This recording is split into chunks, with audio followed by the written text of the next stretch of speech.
കണ്ണൂർ കൂത്തുപറമ്പ് മാങ്ങാട്ടിടത്ത് ആളൊഴിഞ്ഞ പറമ്പിൽ നിന്ന് 6 സ്റ്റീൽ ബോംബുകൾ കണ്ടെത്തി. രഹസ്യ വിവരത്തെ തുടർന്ന് കൂത്തുപറമ്പ് പോലീസ് നടത്തിയ പരിശോധനയിലാണ് ബോംബുകൾ കണ്ടെത്തിയത്.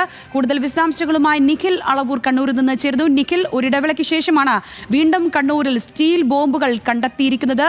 ഈ രഹസ്യ വിവരത്തെ തുടർന്ന് നടത്തിയ പരിശോധന അതെപ്പോഴായിരുന്നു? മറ്റു വിവരങ്ങൾ എന്തെല്ലാമാണ്?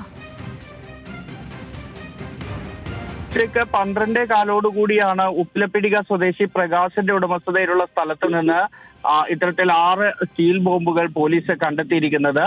സ്ഥലമുടമ പറമ്പിൽ തേങ്ങ ശേഖരിക്കാൻ എത്തിയപ്പോൾ പ്ലാസ്റ്റിക് കവറിൽ പൊതിഞ്ഞു വെച്ചിരിക്കുന്ന വസ്തു കാണുകയായിരുന്നു. ഉടൻ പോലീസിൽ വിവരം അറിയിച്ചു. ഇതിനെ തുടർന്ന് പോലീസ് എത്തി നടത്തിയ പരിശോധനയിലാണ് ഒരു പനമരത്തിന്റെ ചുവട്ടിൽ പ്ലാസ്റ്റിക് കവറിൽ പൊതിഞ്ഞ നിലയിൽ ഈ 6 സ്റ്റീൽ ബോംബുകൾ കണ്ടെത്തിയത്.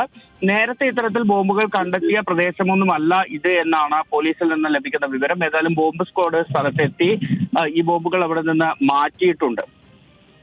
ശരി നിഖിൽ, കണ്ണൂർ കൂത്തുപറമ്പിലാണ് 6 സ്റ്റീൽ ബോംബുകൾ കണ്ടെത്തിയിരിക്കുന്നത്.